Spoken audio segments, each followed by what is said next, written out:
Mari saudara-saudaraku, kita tunduk kepala dan kita berdoa. Bapa kami dalam kerajaan surga, pada jam saat ini kami datang lagi menyembah dan memuliakan nama Tuhan. Kami akan belajar firman Tuhan, dan biar kiranya kami diberkati dengan tuntunan kuasa Roh Kudus. Kami mau serahkan acara ibadah ini ke dalam tangan kasih-Mu. Dalam nama Tuhan Yesus, kami persembahkan doa ini. Amin. Perenungan firman Tuhan saat ini ditulis oleh Leslie Kay dengan judul Rumah Sakit untuk Orang Berdosa. Ayat tema firman Tuhan. Dan umatku yang atasnya namaku disebut merendahkan diri, berdoa, dan mencari wajahku, lalu berbalik dari jalan-jalannya yang jahat, maka aku akan mendengar dari surga dan mengampuni dosa mereka, serta memulihkan negeri mereka. 2 Tawari 7 ayat 14. Saya takut dan benci terhadap rumah sakit. Saya mengenal mereka terlalu dekat.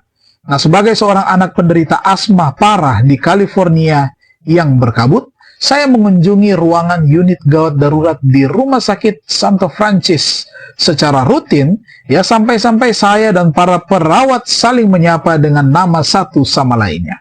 Saya bahkan memilih untuk melahirkan kedua anak saya di rumah. Jadi ketika saya baru-baru ini memeriksakan diri ke pusat medis setempat untuk menjalani operasi rawat jalan, itu dilalui dengan banyak keluh kesah dan ragu-ragu bercampur takut. Dokter anestesi bertanya, apakah saya punya pertanyaan? Ya benar, saya meringis saat seorang mahasiswa keperawatan bergulat dengan jarum infus seukuran kait rajutan ke pembuluh darah saya. Saya tidak merokok atau minum alkohol atau makan daging, dan berat badan saya hanya 108 pound. Dan saya sangat tidak menyukai obat. Jadi mungkin semakin sedikit obat yang saya dapatkan, maka itu semakin baik.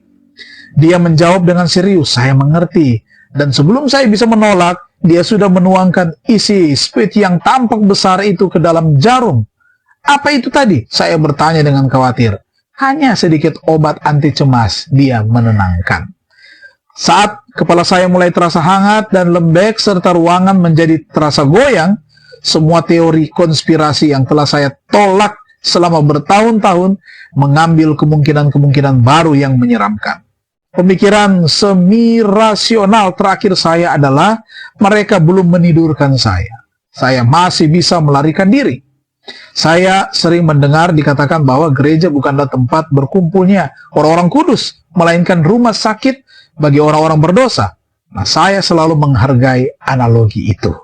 Betapa benar bahwa masing-masing dari kita memasuki persekutuan gereja yang rusak secara moral dan emosional, bahkan sakit dengan cara tertentu. Nah, betapa tidak berhaknya kita memandang rendah sesama pasien karena kekurangan mereka berbeda dengan atau mencerminkan kekurangan kita. Di sisi lain, saya juga berpikir bahwa jika gereja itu seperti rumah sakit, tidak semua orang bisa menjadi pasien, setidaknya tidak setiap saat. Nah, betapa bersyukur saya bahwa ada orang-orang di rumah sakit itu yang sehat dan mampu. Betapa menghiburnya melihat perawat saya duduk dengan setia di samping saya, berpakaian baik dan dalam keadaan waras, dengan spons di atas tongkat untuk memuaskan rasa haus saya. Bibir saya yang kering, ya. Saya senang gereja menjadi tempat yang lebih aman bagi jiwa-jiwa yang terluka. Senang rasanya merasakan dinginnya penolakan secara legisme digantikan oleh kehangatan rohani dan kejujuran emosional. Nah, saya harap kita tidak berhenti sejenak dalam perjalanan menuju pemulihan. Tuhan, bantulah saya untuk menjadi penyembuh jiwa-jiwa yang terluka dalam keluarga, gereja, dan masyarakat. Mari kita berdoa. Terima kasih Tuhan untuk kebenaran firman yang telah kami pelajari saat ini. Di hari yang baru ini kami datang menyerahkan kehidupan kami untuk semua tugas dan aktivitas kami. Tuhan Allah yang akan menyertai dan memberkati kami. Dan biar kiranya kami dapat lewati lagi hari ini dengan baik. Bila mana ada saudara-saudari kami yang dalam keadaan sakit, mereka boleh disembuhkan. Yang lemah iman, mereka boleh dikuatkan. Yang berduka akan mendapatkan penghiburan. Dalam nama Tuhan Yesus, kami persembahkan doa ini. Amin. Tuhan memberkati kita.